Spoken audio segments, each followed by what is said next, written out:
Pueden sentarse, por favor.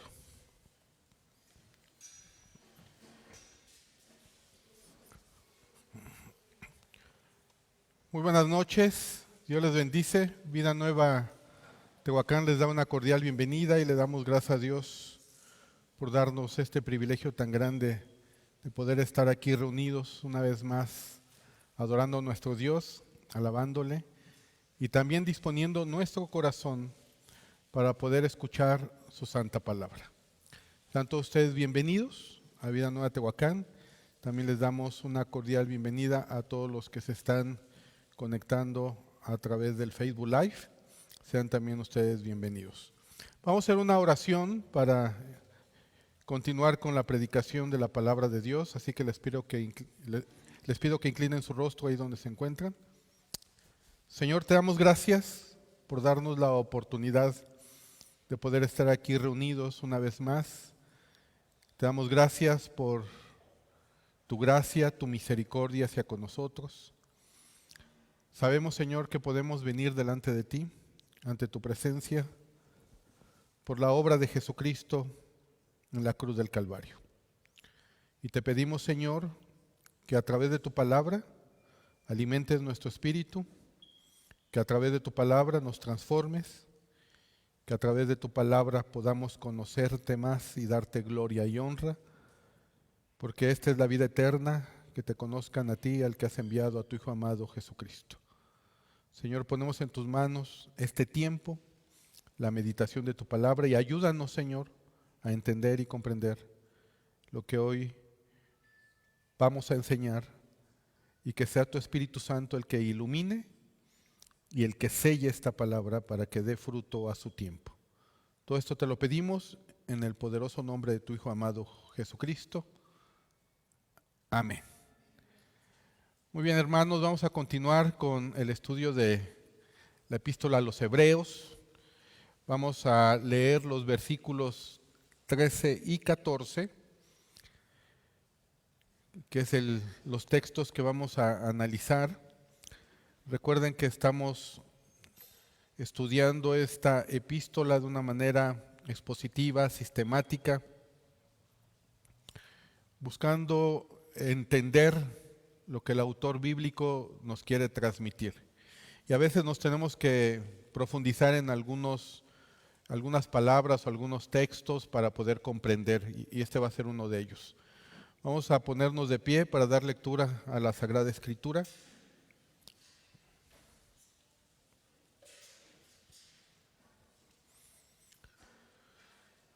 Hebreos capítulo 9, versículos del 13 al 14. Dice la Sagrada Escritura: porque si la sangre de los toros y de los machos cabríos y las cenizas de la becerra rociadas a los inmundos santifican para la purificación de la carne, ¿cuánto más la sangre de Cristo, el cual mediante el Espíritu Eterno se ofreció a sí mismo sin mancha a Dios, limpiará vuestras conciencias de obras muertas para que sirváis al Dios vivo? Nos vamos a quedar en ese texto, en esa pregunta. Pueden sentarse. Vamos a desarrollar un tema que he titulado limpieza ceremonial y limpieza de conciencia. Limpieza ceremonial y limpieza de conciencia. Es muy probable que no me dé tiempo a abarcar la limpieza de conciencia, porque para que podamos nosotros entender lo que el autor bíblico nos quiere transmitir, necesitamos profundizar en un ritual que se encuentra en el Antiguo Testamento y que tiene que ver con la purificación. Porque nuevamente nos encontramos con estos dos versículos que señalan un contraste entre el Antiguo Pacto y el Nuevo Pacto, entre los efectos limitados y superficiales, en este caso de los sacrificios levíticos, y los efectos definitivos y profundos del sacrificio de Cristo. Pero ahora el autor introduce un nuevo concepto, porque en los pasajes anteriores el autor estaba hablando acerca de las ceremonias en términos del día de la expiación. Recordemos que el día de la expiación tiene que ver con el sumo sacerdote. Recordemos que el día de la expiación tiene que ver con el hecho de que el sumo sacerdote entraba al lugar santísimo una vez al año. Y el hecho de que el sumo sacerdote tenía que presentar un sacrificio para sus pecados y los pecados del pueblo. Y en contraste, lo que vimos en las clases pasadas, vemos que nuestro sumo sacerdote entró una vez para siempre al lugar santísimo y nos otorga eterna redención. Es lo que estuvimos viendo en la clase pasada y vimos la doctrina de la redención. Pero ahora vemos un concepto nuevo que introduce el autor del libro de Hebreos, que está relacionado al día de la expiación, pero no es el día de la expiación, y se refiere en este texto al ritual de purificación de los inmundos. Repito, aquí el autor del libro de Hebreos se refiere a un ritual o una ceremonia del Antiguo Testamento, apúntalo, si tienes la costumbre de apuntarlo, al rito o ritual de la purificación de los inmundos. Ahora, por supuesto que los primeros lectores conocían bien este ritual, porque recuerden que la carta o los destinatarios de esta carta eran hebreos que se habían convertido al cristianismo, por lo cual el autor no necesita darles mayor explicación. Ellos conocían este ritual, el ritual de la purificación de los inmundos. Sin embargo, nosotros, en cambio, necesitamos familiarizarnos con este concepto o con este ritual antes de poder entender bien el texto. Porque estoy seguro que muchos de ustedes no saben de qué está hablando el autor o a qué se refiere este ritual de la purificación de los inmundos. Entonces, ¿qué vamos a hacer? Pues vamos a explicarlo. Primeramente, para que podamos entender lo que el autor bíblico nos quiere transmitir. En el Antiguo Pacto había varias situaciones en las que, para efectos ceremoniales, el hombre era considerado inmundo. Repito, en el Antiguo Pacto había varias situaciones en las que, para efectos ceremoniales, el hombre era considerado inmundo. Tal vez la más conocida que pudiéramos nosotros recordar o entender por algunos textos es que una persona no podía tener contacto con un difunto o con un animal muerto. Si tenía contacto con un difunto, con un animal muerto, de acuerdo a las leyes levíticas, se consideraba esta persona inmunda.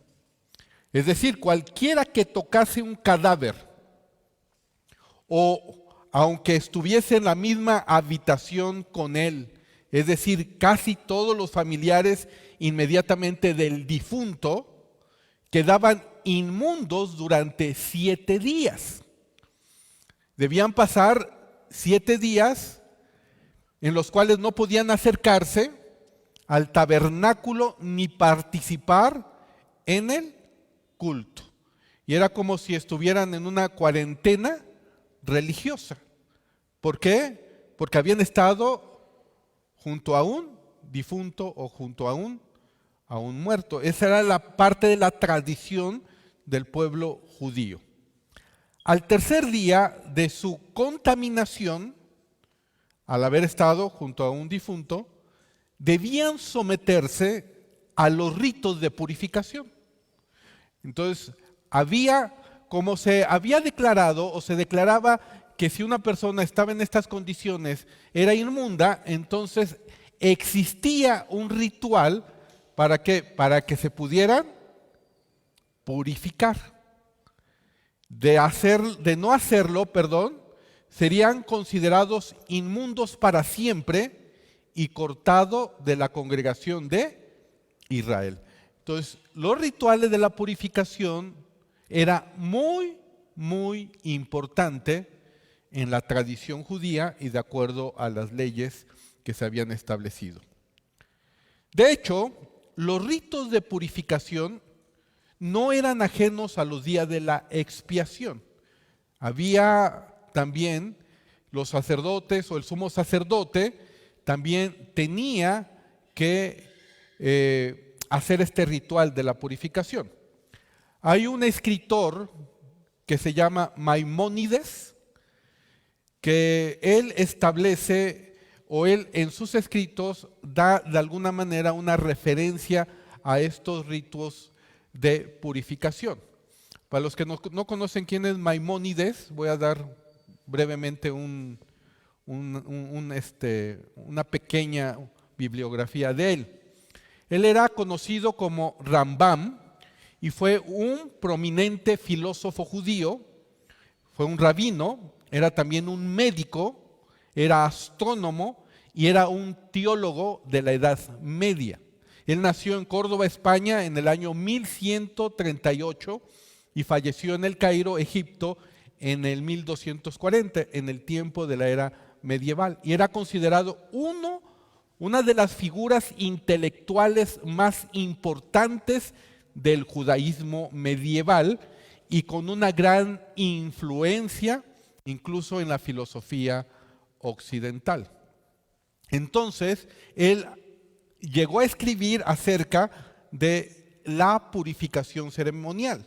Y la purificación ceremonial llegó a ser un requisito también para el sumo sacerdote antes de realizar los sacrificios expiatorios. Maimónides decía que durante los 7 días anteriores al día de la expiación, el sumo sacerdote tenía que apartarse de la congregación encerrándose en el templo a fin de no contaminarse ¿con quién? Con el mundo. O sea, vean hasta dónde llegaba este sentir del sumo sacerdote. Él tenía que de alguna manera encerrarse, apartarse de la congregación, incluso antes de la celebración del día de la expiación. Recordemos que el día de la expiación era un día y era un ritual muy importante para el pueblo de Israel, para el pueblo judío.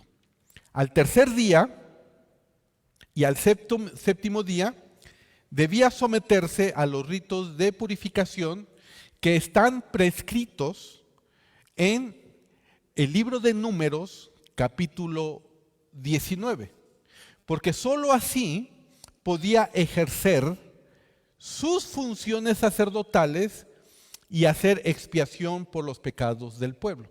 Entonces vemos que hay una relación entre el día de la expiación y el rito de la purificación. Ahora, para que tengamos una idea, vamos a leer Números 19 o algunos versículos para que entendamos este concepto o este ritual que se establece aquí en este capítulo 19 del libro de Números, que tiene que ver con el ritual de la purificación. Vamos rápidamente a ese texto, porque con esto ya vamos a entender un poco más lo que el autor bíblico quiere de alguna manera transmitirnos. Por eso es importante el contexto histórico de un pasaje de la Sagrada Escritura. Vean lo que dice la Escritura. Vamos a leer Números 19, versículos del 1 al 9 y del 19 al 20. Números 19, versículos del 1 al 9.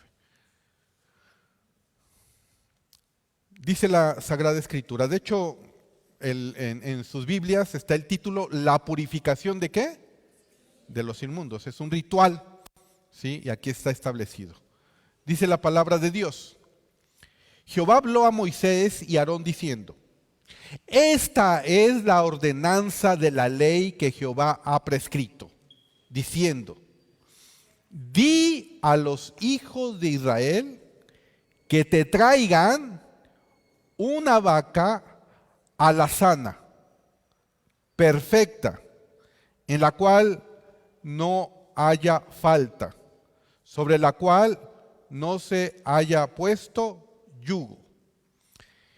Y le daréis a Eleazar el sacerdote, y él la sacará fuera del campamento y la hará degollar en su presencia.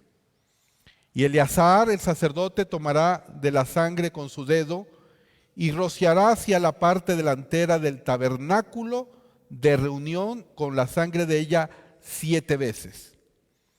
Y hará quemar la vaca ante sus ojos, su cuero y su carne y su sangre con su estiércol hará quemar.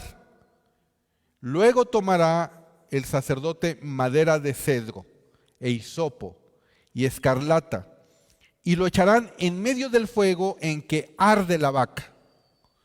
El sacerdote lavará luego sus vestidos, lavará también su cuerpo con agua, y después entrará en el campamento, y será inmundo el sacerdote hasta la noche. Asimismo, el que la quemó lavará sus vestidos en agua, también lavará en agua su cuerpo, y será inmundo hasta la noche.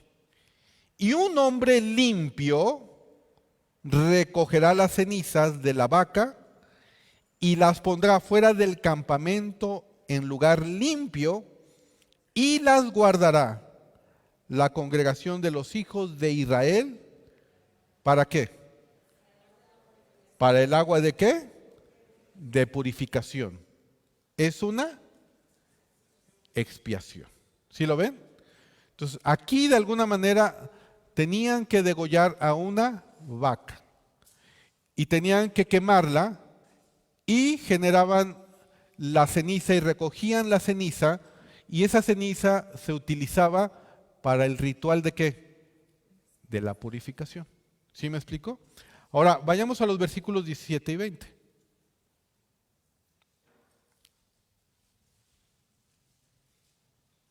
Vamos a leer 16, del 16 al 20. Números 19, del 16 al 20. Dice, y cualquiera que tocare a algún muerto a espada sobre la faz del campo, o algún cadáver, o hueso humano, o sepulcro, ¿qué dice? 7 días será inmundo. Lo que comenté hace rato. ¿Sí lo ven? Ahora vean el versículo 17. Y para el inmundo tomarán, ¿de qué? De la ceniza de la vaca quemada, de la expiación, y echarán sobre ella agua corriente en un recipiente.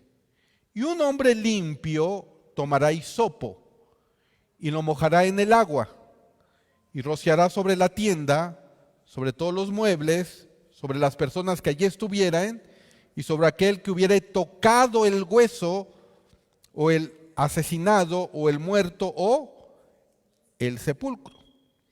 Y el limpio rociará sobre el inmundo al tercero y al séptimo día, y cuando lo haya purificado al día séptimo, él lavará luego sus vestidos, y asimismo se lavará con agua, y será limpio a la noche. Y el que fuera inmundo y no se purificare, la tal persona será cortada de entre la congregación, por cuanto contaminó el tabernáculo de Jehová. No fue rociada sobre él el agua de la purificación, es inmundo. Entonces lo que este pasaje de la Escritura nos está mostrando era cómo es que se generaba esta agua de purificación. Y la forma que se generaba es a través de las cenizas de una vaca, pero esta vaca era una vaca, no cualquier vaca, dice la Escritura que era una vaca alazana. Una vaca alazana era como una vaca rojiza, ¿sí me explico? ¿Y por qué tenía que ser rojiza? Porque obviamente el color rojo representaba también el color de la sangre. Y a través de la ceniza que se usaba cuando se quemaba esta vaca, era cómo se generaba el agua de la purificación. ¿Hasta aquí se entiende? ¿Sí o no? Muy bien. Entonces ahora podemos entender que el texto que leímos combina elementos asociados con el día de la expiación, es decir, la sangre de los toros y de los machos cabríos, con el rito de la purificación, es decir, las cenizas de la becerra. Ahora vamos a leer de nuevo Hebreos 9:13, porque ya con este contexto vamos a entender lo que el autor bíblico nos está diciendo. Vamos a Hebreos 9:13, dice la Escritura: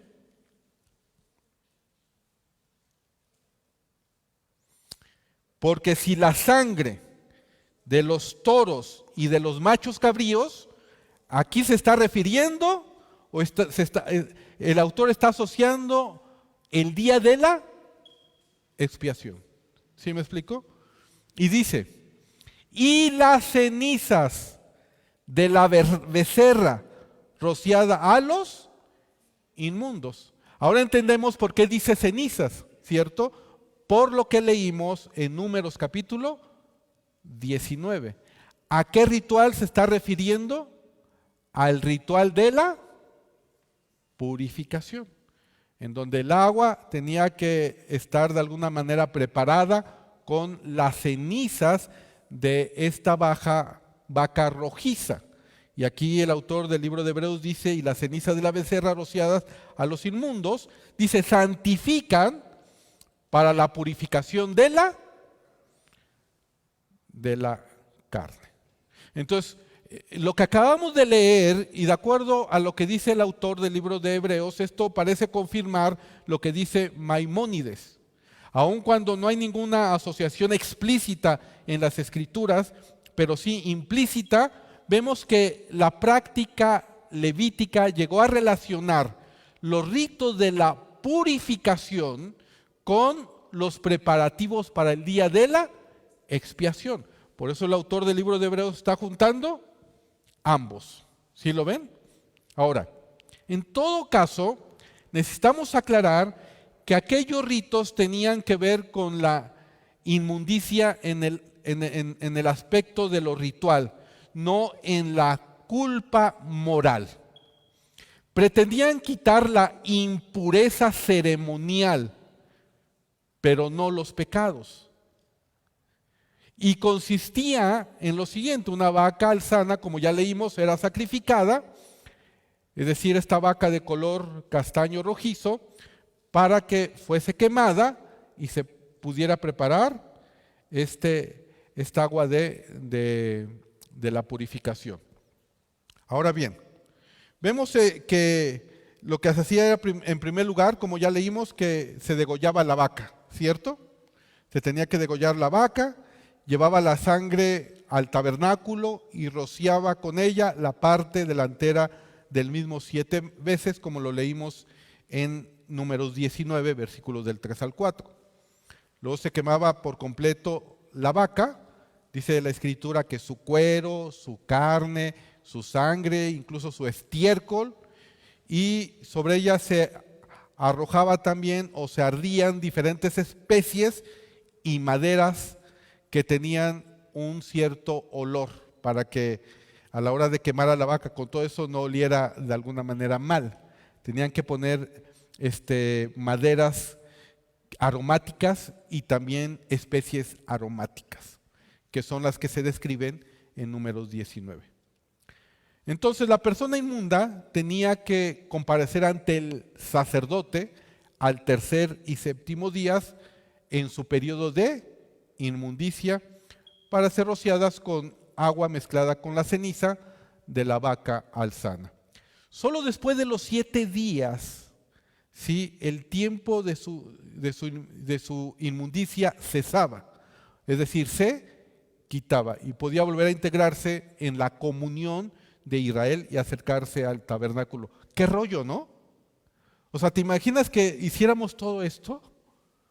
O sea, realmente era un ritual, si lo leemos y vemos la forma y la manera, complicada. Lo que tenía que hacer el pueblo de Israel para la purificación en el Antiguo Testamento. Entonces, los ritos del Antiguo Pacto, lo que nos están diciendo o lo que está transmitiendo el autor bíblico era que no podían cambiar el corazón. Eran solamente para aspectos del ritual, en los cuales no se podía una persona acercar al tabernáculo, a esa tienda en donde tenemos el lugar santo y el lugar santísimo. Y esto no quiere decir que el adorador no haya tenido un cambio en su corazón al confiar en Dios, sino que el énfasis en el Antiguo Testamento era en una ceremonia externa de limpieza. Ese era el énfasis, en una ceremonia externa de limpieza, pero no era una ceremonia para cambiar algo internamente. Nosotros recordamos y aprendimos que en el libro de Hebreos, capítulo 8, el ministerio del nuevo pacto tiene que ver con algo interno y no externo. Tiene que ver con un cambio de corazón. Vamos a recordar Hebreos 8:10. Porque mientras el adorador en el antiguo pacto obedecía las ordenanzas establecidas, sería declarado limpio.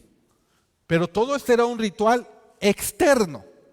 Era la purificación de la carne y no la limpieza de la conciencia. Dice Hebreos capítulo 8, vamos a recordar este texto, versículo 10. Por lo cual, este es el pacto que haré con la casa de Israel. Después de aquellos días, dice el Señor, pondré mis leyes en la mente de ellos. ¿Y qué hará? Y sobre su corazón las escribiré. Y seré a ellos por Dios, y ellos me serán a mí por pueblo. Entonces vemos que tenía, de acuerdo al ministerio del nuevo pacto, tiene que haber un cambio de corazón. Es el nuevo pacto, y es el nuevo pacto que fue de alguna forma profetizada por el profeta Ezequiel, en Ezequiel 36, versículos del 26 al 27. Un texto que normalmente lo hemos estado abordando a lo largo de toda esta carta a los hebreos, y vamos a recordarlo. Ya hasta nos las deberíamos de aprender de memoria. Ezequiel 36, 26 y 27.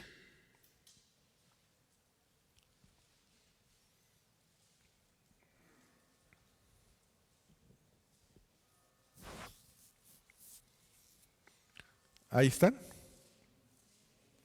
Ezequiel 36, 26 y 27 dice: os daré corazón nuevo y pondré espíritu nuevo dentro de vosotros, y quitaré de vuestra carne el corazón de piedra y os daré un corazón de carne.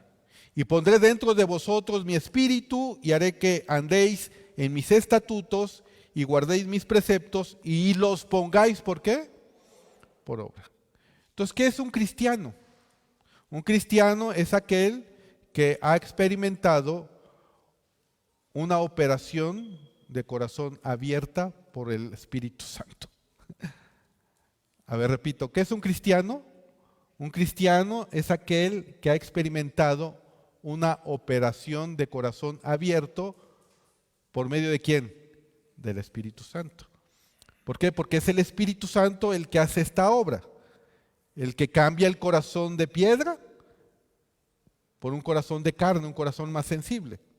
Es el que nos da un espíritu nuevo y además viene a morar en nuestro espíritu.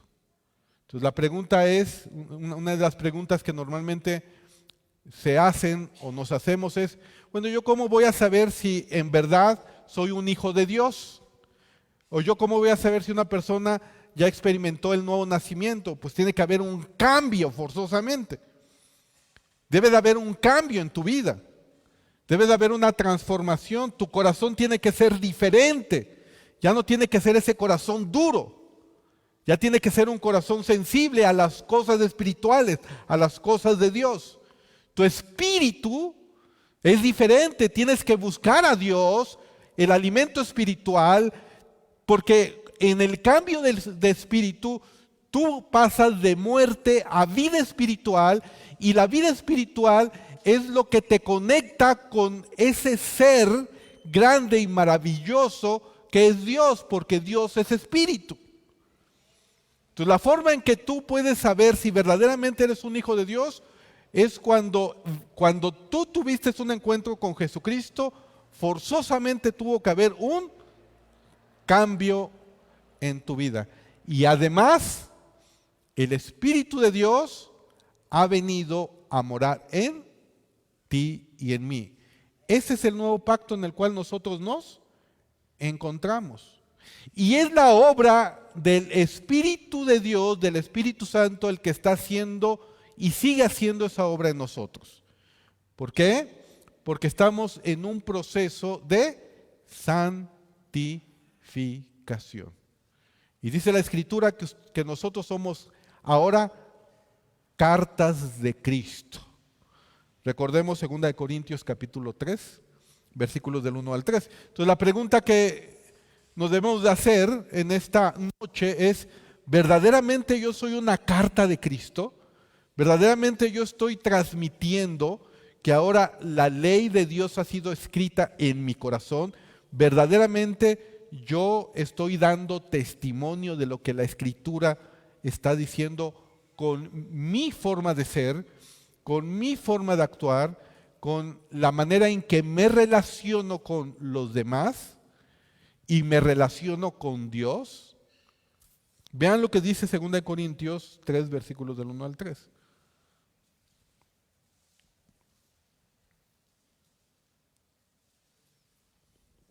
Dice la palabra del Señor.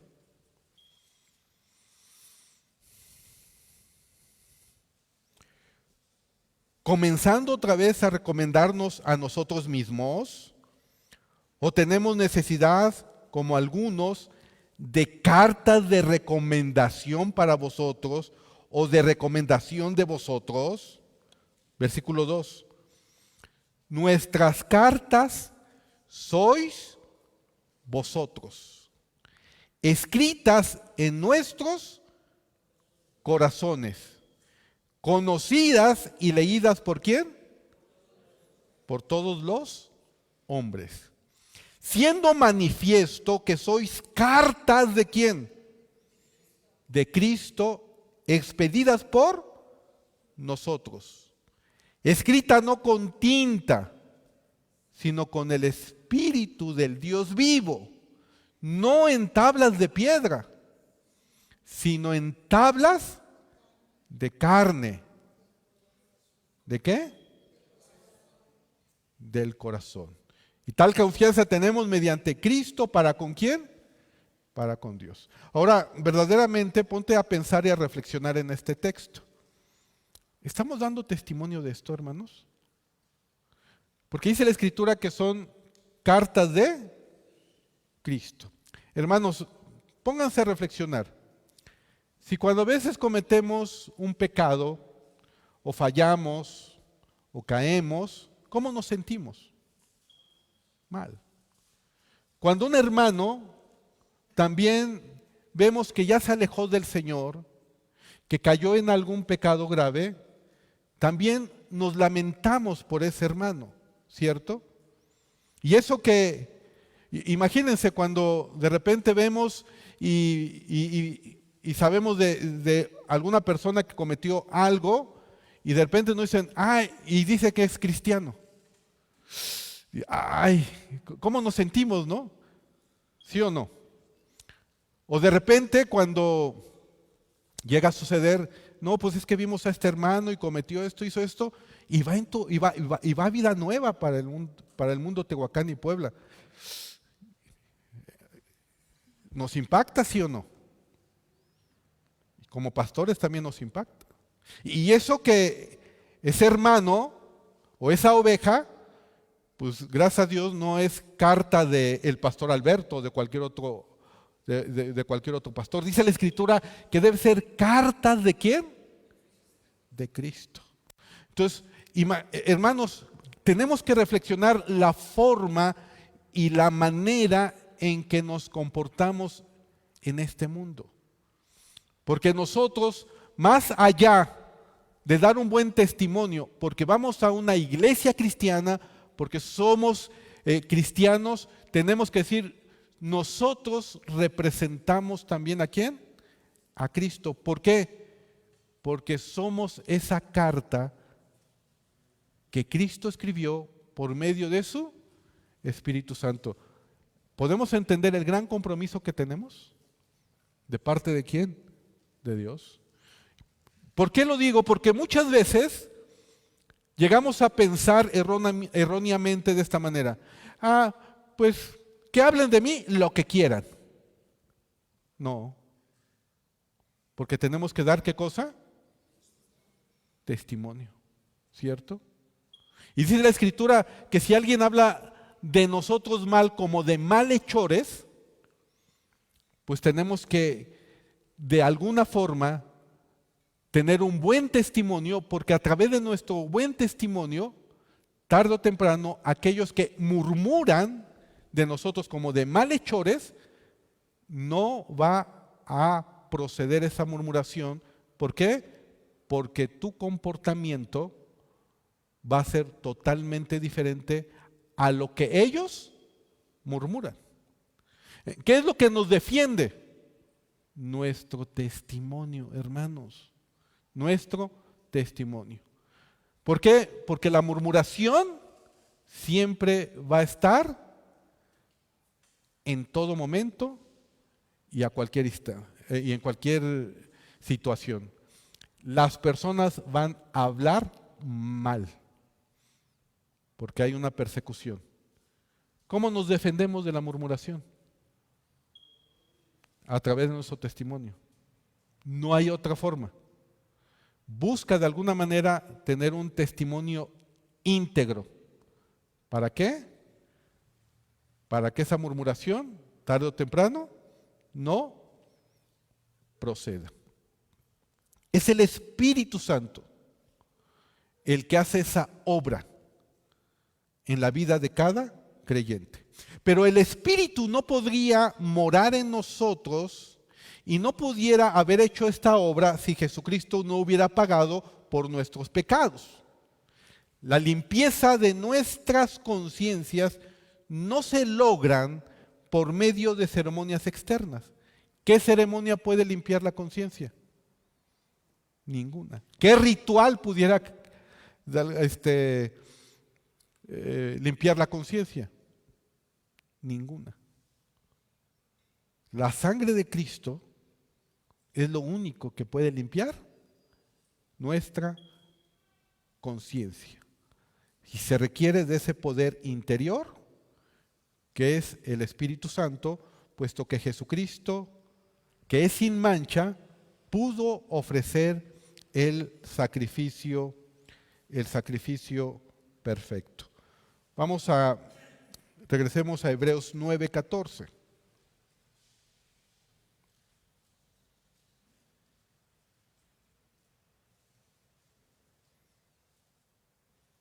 Hebreos 9:14 dice lo siguiente. Vean cómo lo expresa. Aquí el autor del libro de Hebreos lo expresa a través de una pregunta, ¿sí?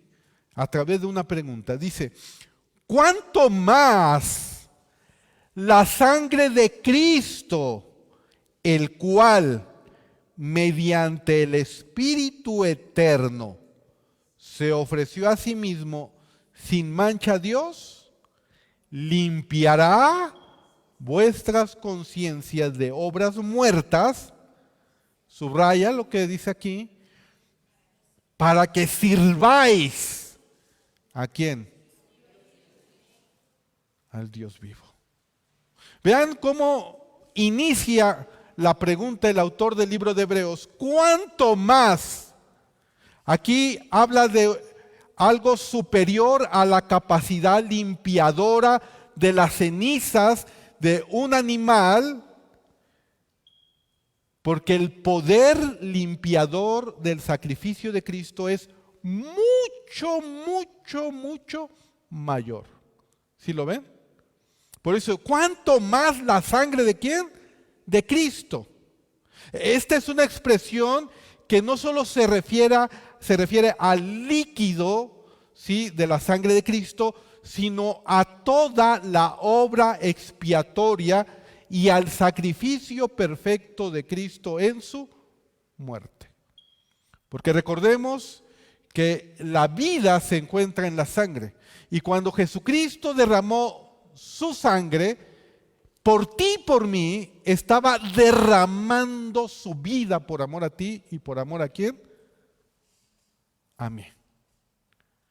La sangre se usa como un sinónimo de la muerte también, de acuerdo a la Sagrada Escritura. Porque fue a través de la muerte de Cristo y de su resurrección como ahora podemos nosotros experimentar ya no una limpieza externa, sino una limpieza interna. Ahora dice la Escritura, cuánto más la sangre de Cristo, el cual mediante ¿qué? El Espíritu eterno se ofreció a sí mismo sin mancha a Dios. Dice el comentario de MacArthur, en su Biblia MacArthur, que algunos intérpretes argumentan que la falta del artículo definido en el original hace de esta una referencia al Espíritu eterno de Cristo. Es decir, que hace referencia en el sentido de una vida interminable, pero de Cristo. Sin embargo, la referencia es al Espíritu Santo.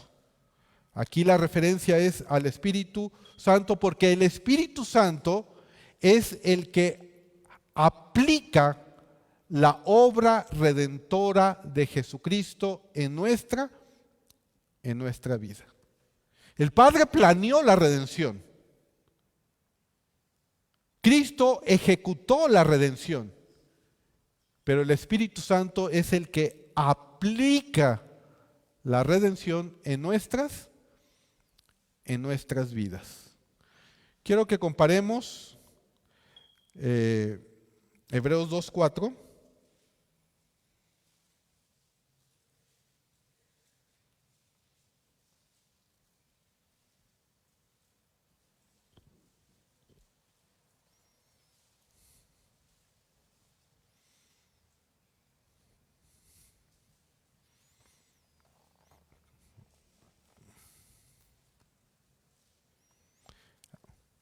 Dice la Escritura, testificando Dios juntamente con ellos, con señales y prodigios y diversos milagros y repartimientos del Espíritu Santo según su voluntad. Ahora vayamos a Hebreos 6:4.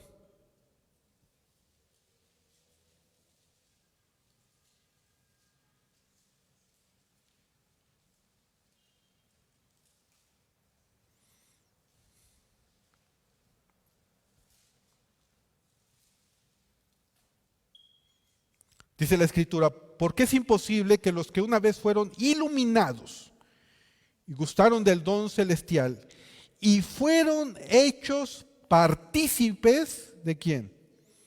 Del Espíritu Santo. Entonces aquí vemos que esta referencia que encontramos aquí se refiere al Espíritu Santo. Y es interesante ver que se le da un adjetivo calificativo. ¿Cuál es el adjetivo calificativo que se le da al Espíritu Santo en Hebreos capítulo 9, 14? Dice eterno. ¿Sí? Vamos a volver a leer.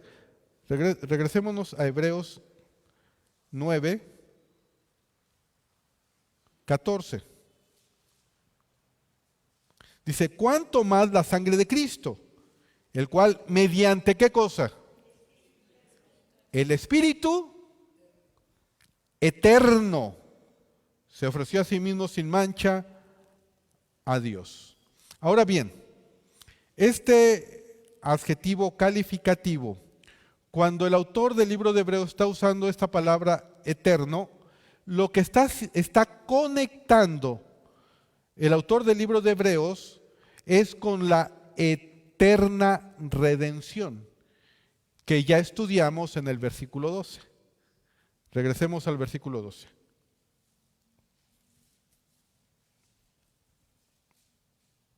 Vean lo que dice el escrito. Y no por sangre de machos cabríos, ni de becerros, sino por su propia sangre. Entró una vez para siempre en el lugar santísimo, habiendo obtenido, ¿qué cosa? Eterna redención. Entonces podemos asociar versículo 12, eterna redención, ¿cierto? Versículo 14 vemos espíritu eterno. O sea, hay un común denominador en estos pasajes del versículo 12 al 14, lo eterno, eterna redención, espíritu eterno, y termina el versículo 14 ¿con qué? Con una herencia temporal, una herencia eterna. Dice la Escritura, limpiará, dice, ¿cuánto más la sangre de Cristo, el cual mediante el Espíritu eterno se ofreció a sí mismo sin mancha a Dios, limpiando vuestras conciencias de obras muertas para servir al Dios vivo? Perdón, en el versículo 15 está. Dice, así que por eso es mediador de un nuevo pacto, para que interviniendo muerte para la remisión de las transgresiones que había bajo el primer pacto, los llamados reciban la promesa ¿de qué? De la herencia eterna. Este versículo lo vamos a analizar con mayor detalle el próximo jueves. Entonces vemos aquí que el autor del libro de Hebreos nos está diciendo que Cristo alcanzó por medio de su muerte y sacrificio y el Espíritu eterno, dos cosas: eterna redención y herencia eterna. ¿Sí lo ven? Entonces vamos a desarrollar la herencia eterna con más detalle en los versículos posteriores. Cristo vino de una manera voluntaria y con una comprensión plena de la necesidad y las consecuencias de su sacrificio. Él no solo sacrificó su sangre, sino que toda su naturaleza humana. Dice la Escritura que fue sin mancha. En la Septuaginta se usa el término para describir sacrificios aceptables, incluyendo la vaca alazana, tenía que ser sin defecto. ¿Sí lo ven? Ahora, una referencia similar la encontramos en la primera carta de Pedro, capítulo 1, versículos 19.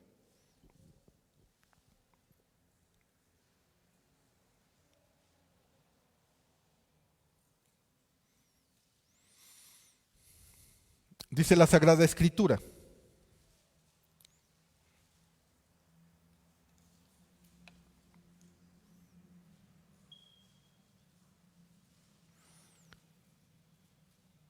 dice la palabra de Dios, sino con la sangre preciosa de Cristo, como de un cordero sin mancha y sin ¿qué?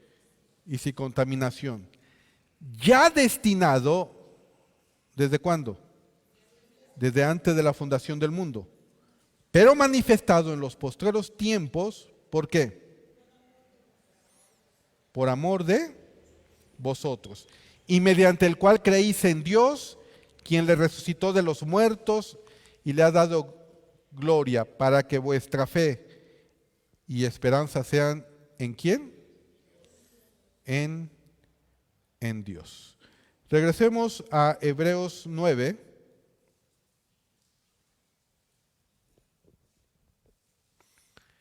Y quiero que leamos el versículo 9. Dice la Escritura. Y ahorita veamos a qué se refiere cuando dice que a través de la sangre de Cristo fuimos limpiados de la conciencia de obras, ¿qué cosa? Muertas. Dice la Escritura, lo cual es símbolo para el tiempo presente, según el cual se presentan ofrendas y sacrificios que no pueden hacer perfecto.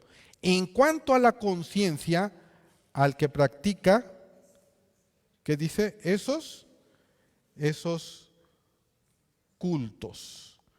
Entonces recordemos que vimos que esa conciencia que nosotros tenemos es algo que Dios ha puesto, ¿sí?, en todos los seres humanos, como si fuera una señal, ¿sí?, que nos permite identificar cuando estamos haciendo algo mal. Esta conciencia nosotros la encontramos en Romanos capítulo 2. Vamos rápidamente.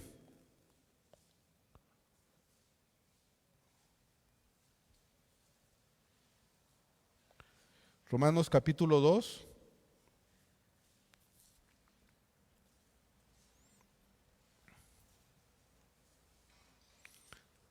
Dice el versículo 14 y 15. Ahí están. Porque cuando los gentiles que no tienen ley hacen por naturaleza lo que es de la ley, estos, aunque no tengan ley, son ley para sí mismos. Versículo 15. Mostrando la obra de la ley escrita en sus corazones. ¿Qué dice? Dando testimonio, ¿qué cosa? Su conciencia. Y acusándoles o defendiéndoles sus razonamientos. La conciencia entonces es algo que Dios ha puesto en donde es como una señal de alarma, como un semáforo que todos los seres humanos tienen cuando hacemos algo mal, ¿cierto?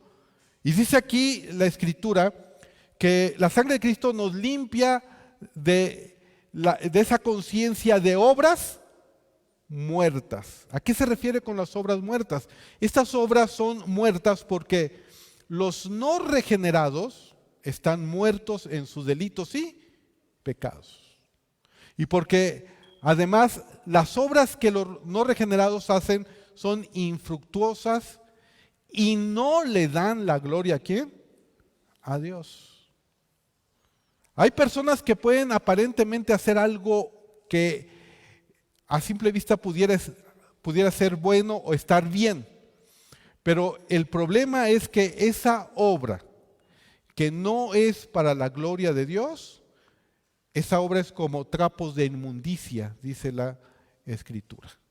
Y a eso se refieren las obras muertas. Y son esas obras que solamente conducen también a la condenación y a la muerte. Por eso una persona no puede ser o no puede ganarse el cielo o la eternidad a través de sus obras. No puede ser por obras, ¿sí? Porque una persona, pudiéramos decir, es que está haciendo buenas obras, se ve bien esa persona. Pero esas obras no le están dando la gloria ¿a quién? A Dios. ¿Sí me explico? Y entonces son obras muertas. Dios va de alguna manera a juzgar a través de lo que cada uno de nosotros va a hacer, aún las intenciones de nuestro corazón. Vean en Romanos 2:16, ahí lo tenemos. En el día en que Dios juzgará por Jesucristo, ¿qué cosa?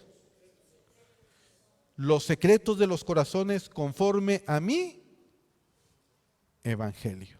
¿Sí lo ven? Porque ¿quién puede ver el corazón, hermanos? ¿Tú puedes ver el corazón de la persona que está a tu lado? A lo mejor lo ves y dices, ay, se ve el hermanito bien, ¿no? ¿Sí o no? Pero ¿quién puede de alguna manera saber exactamente lo que estamos pensando, o lo que somos, o lo que pensamos cuando estamos fuera de la congregación? O tal vez estás tú mirando a tu esposo y a tu esposa, tiene carita de angelito. ¿Y quién sabe qué está pensando? ¿O no? O alguien nos puede ver a nosotros mismos como carita de angelitos y de repente podemos estar pensando, ¿sí?, algo que no viene ¿de quién? De Dios. No sé si les ha pasado a ustedes. A mí sí. ¿Por qué? Porque somos atacados ¿en dónde? En la mente. Y por eso la Escritura dice que nosotros debemos desechar todo pensamiento y llevarlo cautivo a la obediencia a Cristo, ¿qué? Jesús. No significa que no vamos a tener pensamientos, sino que esos pensamientos los tenemos que desechar. ¿Sí me explico? Esos pensamientos son los que debemos de desechar. Ahora, termino con esto. ¿Para qué? Somos limpiados de la conciencia de obras muertas, dice la Escritura, que para que le sirvamos al Dios vivo. Vamos a leer de nuevo Hebreos 9:14. Y con esto cerramos. Dice, ¿cuánto más la sangre de Cristo, el cual mediante el Espíritu eterno se ofreció a sí mismo, sin mancha a Dios, limpiará vuestras conciencias de obras muertas, obras que no glorifican a Dios? ¿Para qué? Para que sirváis ¿a quién? Al Dios vivo. ¿Qué nos está diciendo aquí el Señor? La salvación no es un fin en sí mismo. El creyente ha sido liberado del poder del pecado. Escucha esto, para que le sirvas a tu Dios, a ese Dios vivo. Por eso el Señor te alcanzó. Y tú lo debes de entender. No solamente vamos a la iglesia, recibimos, sino tenemos que servirle ¿a quién? A Dios. Porque Él merece que le sirvamos. Jesús le dijo a Satanás, a tu Dios servirás y a Él solo adorarás. Hermanos, hemos sido llamados para servirle al Señor. Hemos sido salvados para servirle ¿a quién? Al Señor. Primera de Tesalonicenses, capítulo 1, versículo 9.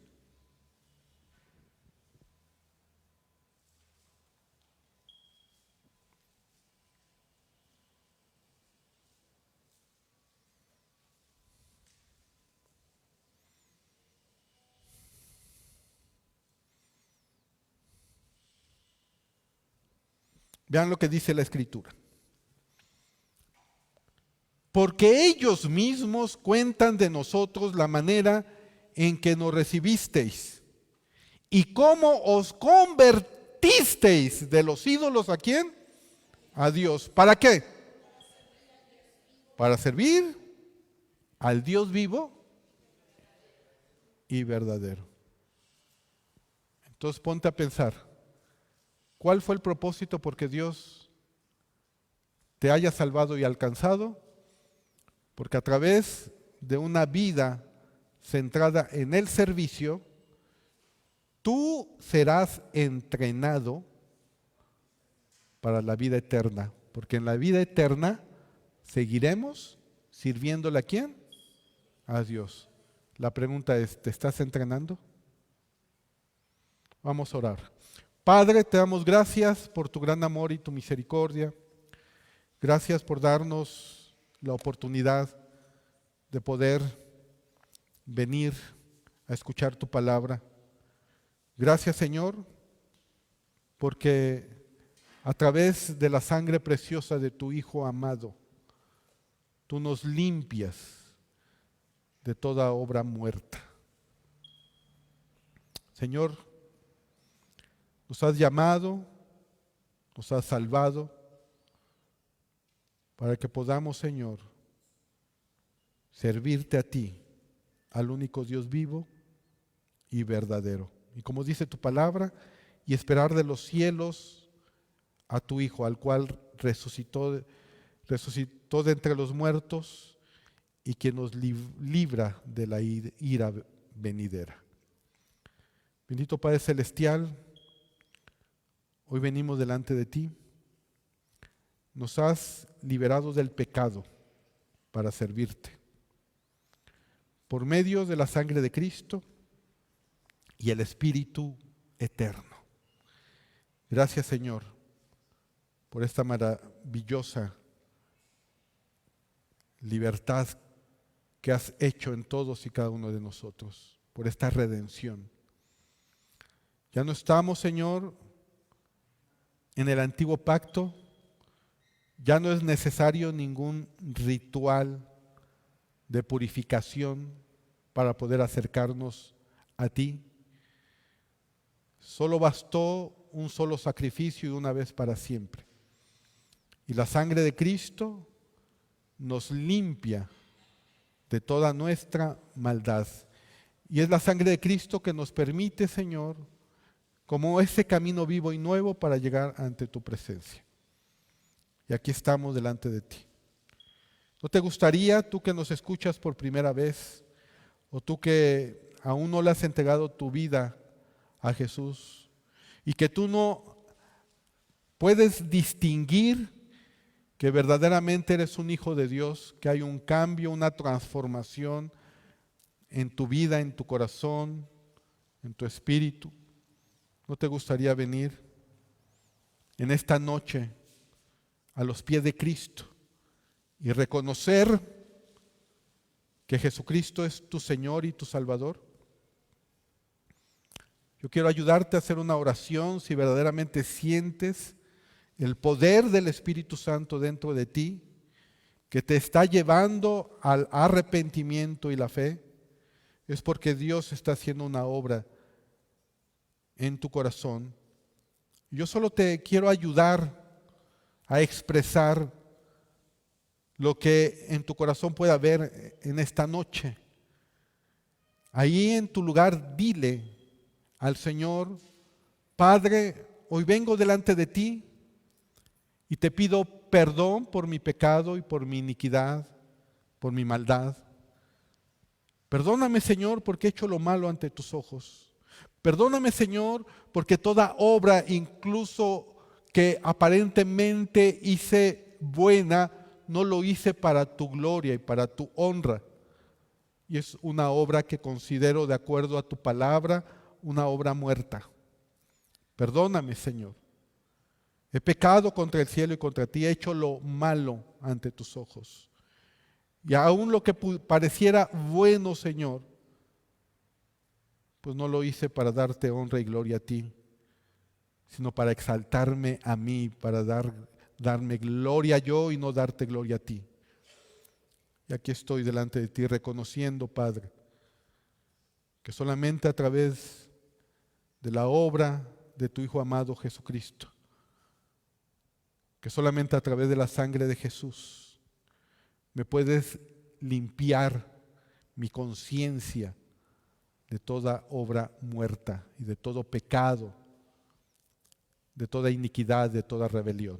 Creo que Jesús murió por mí en esa cruz y resucitó con poder al tercer día. Aquí está mi vida, Señor, yo te la entrego hoy. Y te reconozco como mi Señor, como mi Dios y mi Salvador, y te doy gracias. Gracias, Padre, por esta palabra. Ayúdanos, Señor, a que esta palabra, además de nuestro alimento espiritual que hoy hemos recibido, que también nos ayude a cambiar, a ser transformados, a tener una conciencia para ti, a que todo lo que hagamos lo hagamos para tu honra y para tu gloria y no para nosotros mismos, y que podamos agradecerte de esta gran salvación que tú nos has otorgado para servirte a ti, al único Dios vivo y verdadero.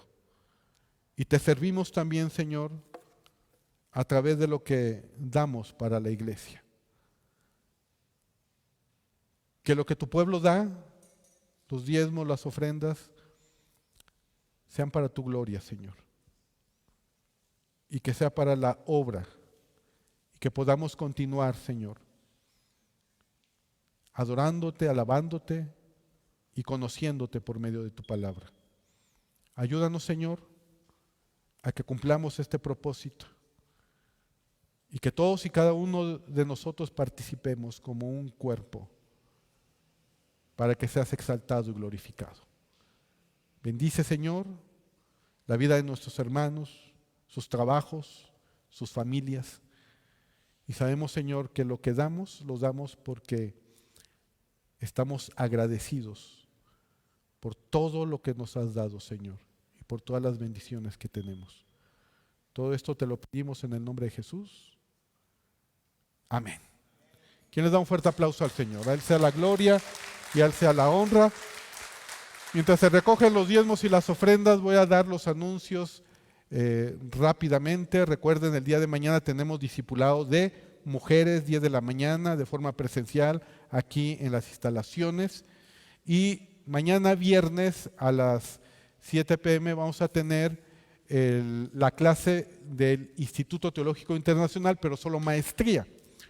Licenciatura se va a hacer hasta el 11 de julio. El día sábado tenemos nuestro discipulado de jóvenes. Ahora sí va a haber discipulado de jóvenes, clase de música, a las 5:30 p.m. los esperamos. Y el día domingo, dos servicios, 10 de la mañana, 12:30. Recuerden, tenemos un discipulado de cuarto para las 12 a las 12:15. Y el sábado 12 de julio, no se olviden que ya es la próxima semana, sábado 12 de julio, los bautizos. Nos vemos aquí a las 10 de la mañana y se invita a la iglesia que participen como testigos y después de los bautizos tener un tiempo de convivencia, de comunión.